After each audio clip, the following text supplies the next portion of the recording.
What would you sacrifice to keep your world safe from chaos?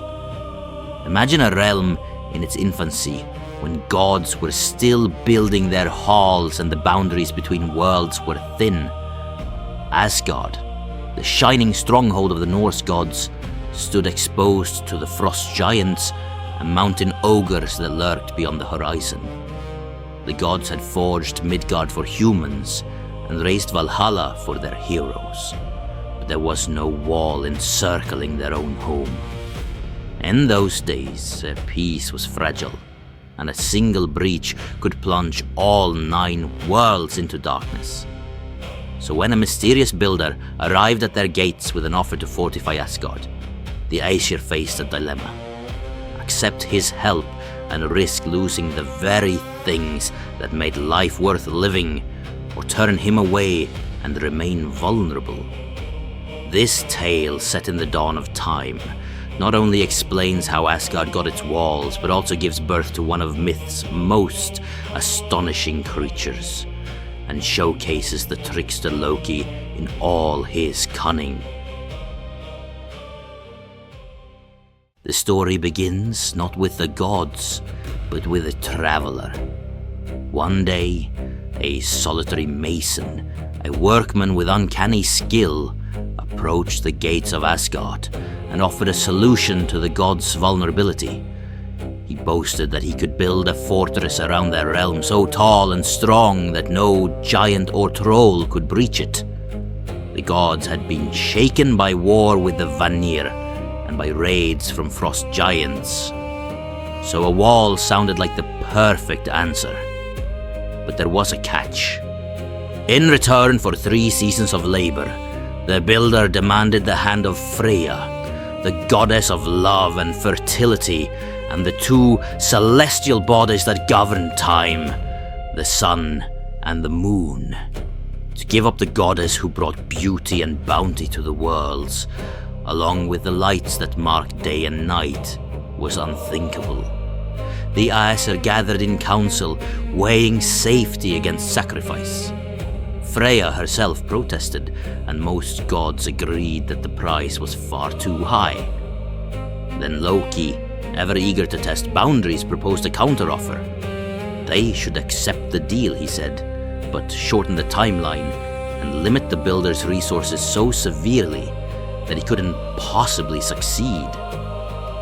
The gods would promise the sun, the moon, and Freya only if the mason could finish the wall in a single winter without help from any man.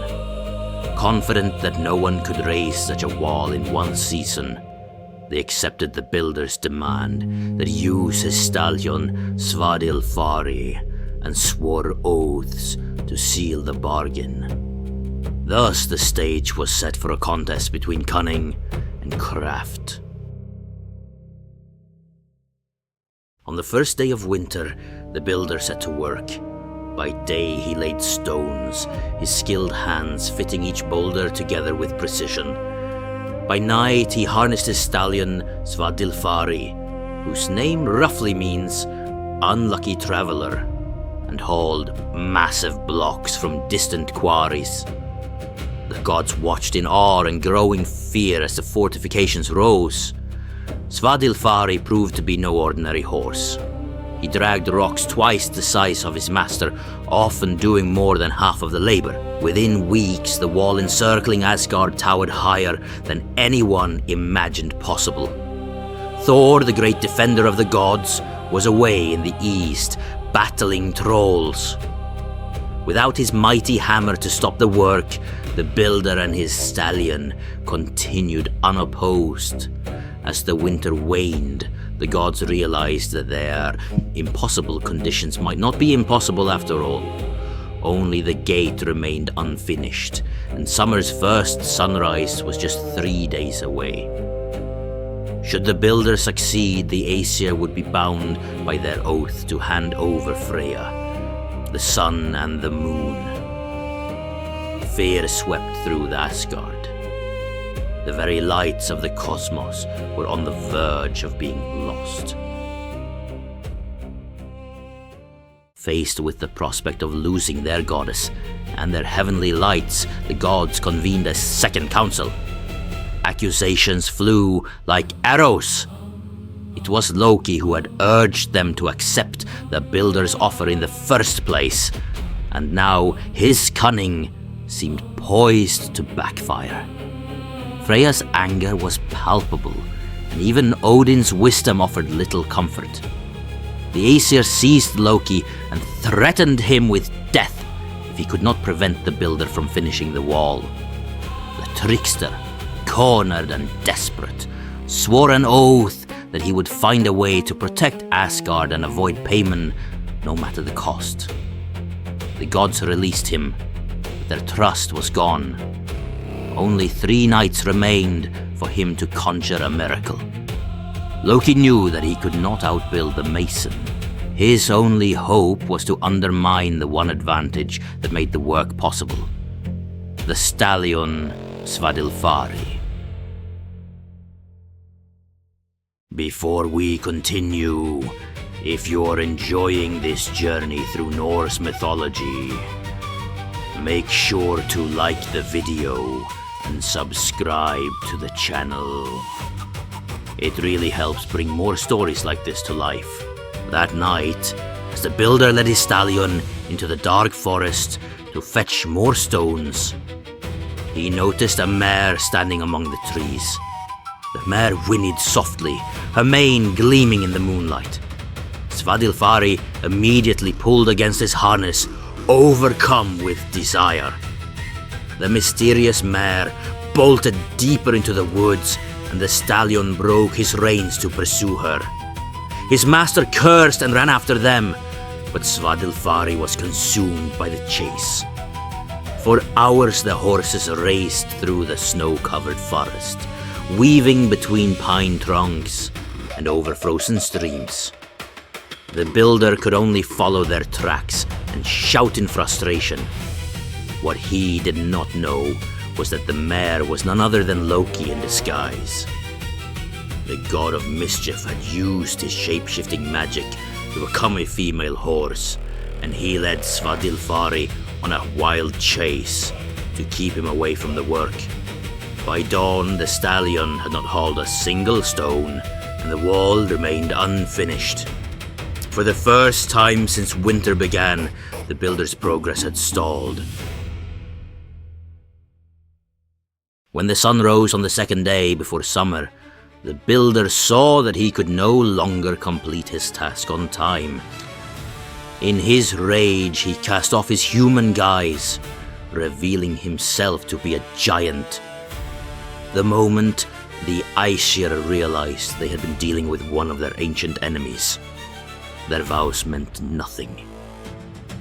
They sent a summons to Thor, who returned at once, his hammer Mjolnir crackling with lightning.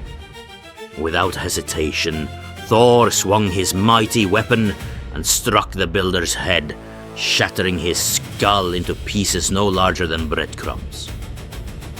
The price the gods paid the mason was not Freya, the sun or the moon, but a fatal blow. The giant's body fell to the ground, and his dream of claiming a goddess and the celestial lights died with him.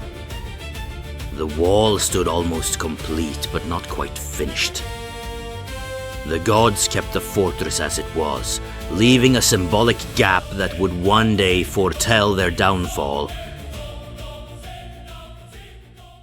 While Thor delivered justice, Loki was still deep in the forest.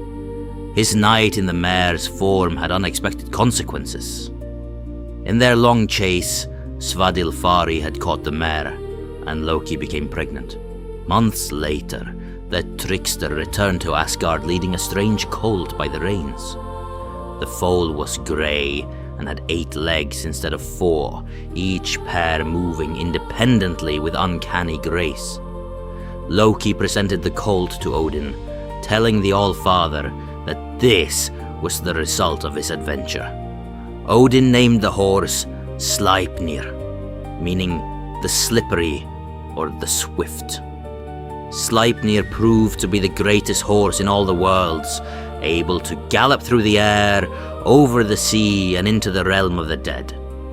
Odin rode him on countless journeys, including one to the underworld to seek news of his son Balder, and another to race against giants. Sleipnir's 8 legs may symbolize shamanic travel or the litter bearers that carry souls to the afterlife, underscoring the steed's connection to other realms. The creature's unusual birth also highlights Loki's unique role among the gods. He is both father and mother, a shapeshifter who crosses boundaries that others cannot. In giving birth to Sleipnir, Loki cemented his place in myth as both a troublemaker and a savior.